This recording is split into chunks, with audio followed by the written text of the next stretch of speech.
Well, today marks the final day in office for Lieutenant General Godfrey Lebeya as national head of the Hawks. Lebeya was appointed to head South Africa's Priority Crimes Investigations Unit back in 2018.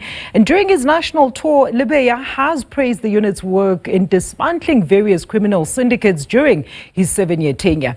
Outgoing national head of the Hawks, Lieutenant General Godfrey Lebeya, joins us now for this conversation. And Dr. Lebeya, what an honor, sir. Thank you so much for availing yourself today as you officially bow out of this respected office. Firstly, what are your thoughts, sir? Are you ready to vacate your seat in the office and hand over the baton to the next exemplary leadership at the helm of this critical institution? Good afternoon to you and your viewers. It is very difficult to part ways with the colleagues that we have been working together for the past 7 years. But I knew that at some stage this contract will come to an end. But I am happy that the layer that I'm leaving behind is so experienced that any of them can step into these shoes and be able to move or even do better than what we have been doing during my era. So I have been looking at the experience that I'm leaving behind is more than 600 years of experience. So you can imagine that they will be able to run this directorate even in my absence. And I have also opened my door that in whatever way, if there is a need for advice, my phone is open. I will be prepared to assist with the advice. Now, I know, Dr. Lebeya, you have been engaging in quite a few farewell events as part of your final national tour. Even this morning, the official one taking place in Pretoria. And I suppose it was a great send-off for you to not only reflect on the great 7-year tenure, being responsible for successes in securing convictions for members of syndicates involved in various crimes, from drugs to illegal mining, as well as robberies, just to name a few. These were great achievements, and that we as a country are actually indebted to your services. But all this could not have been easy because you were often working on high-profile cases with the national scrutiny firmly on you. How did you do it? Yeah, no, I knew that the kind of job that I'm choosing is not always a great one. We know that we are dealing with problems. So obviously, when you deal with problems, you must accept that there will be those who criticize you. But it's unfortunate that others will criticize you. And when they find out that they were wrong, they keep quiet. They don't come again and say, no, we apologize. We were wrong. But otherwise, we do it as a team. It is not an individual. The successes that you see every day is because there is a team of committed individuals. I'm happy with that. And I just hope that my successor will obviously take it from where I left and improve on it. I have encouraged the members that whoever is appointed, they should support that because it is not for an individual, it is for the country. And I also want to thank the community and the government of South Africa for having given me an opportunity to be of service to the people of this country. Absolutely, Dad. And as you bow out, I mentioned it when we started our conversation, exemplary leadership, especially at such a critical institution, is not a common reality, to be honest, in our country. Let's talk about the valuable lessons that the next generation of Hawks leadership, as well as members, could learn from your leadership as well as conduct throughout your tenure, leaving a legacy of incorruptible leadership that actually works for the designated majority. How would you advise them?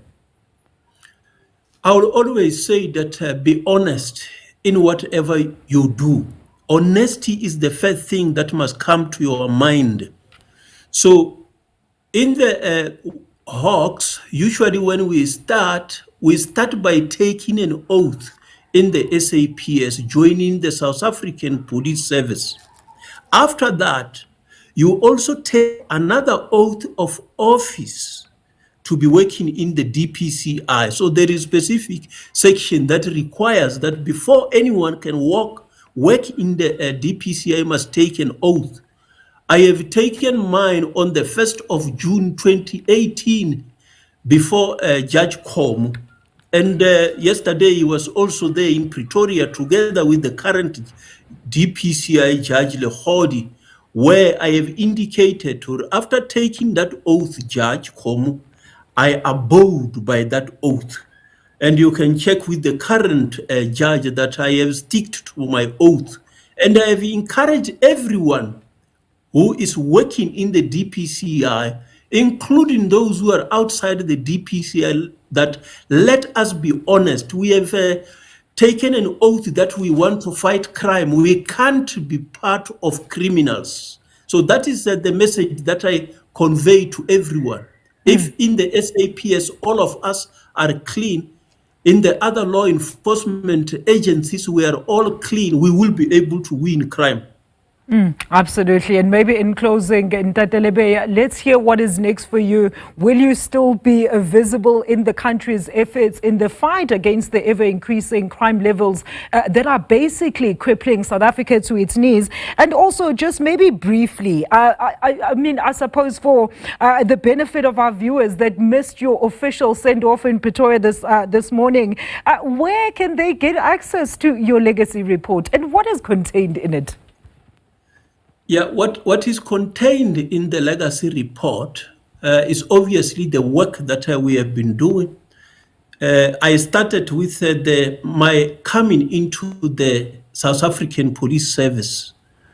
I started in 1984. I brought in that history to also show that I was just an ordinary young person, a minor by the time that I started in the police, because the age of majority was starting at 21. So I was 20 when I started in the police. And when I started in the police, I only had matric, standard 10. And now today I'm answering to the title of a doctor advocate, Lieutenant General, which meant that during the term, more than 59, that I was with the police, I have actually been improving my standard of education, so that when I say I am a law enforcement officer, I actually understand what law is saying. So when we engage with others, I engage on the subject that I understand. So those who need to be accessing the report, I think that the organization will at some stage find a way of sharing that. I have given it to the deputy national head, who by law will be appointed to start acting from tomorrow. So mine will be coming to an end 12 o'clock this evening. I will just be setting my watch so that I can remember that I mustn't be doing policing work tomorrow, as people might say that I'm pretending to be a police officer when I'm no longer a police officer. Lt. Lebeya, we really appreciate your time with us, sir. And of course, congratulations once again. And thank you so much for affording us this time. That is, of course, outgoing Hawks head there, Lieutenant General Godfrey Lebeya, as of course we bid an official farewell to a 7-year tenure at the helm of that institution. He says he's going to keep his alarm on until midnight when his term officially comes to an end, so that he's not waking up and thinking he needs to go back to work again on Sunday.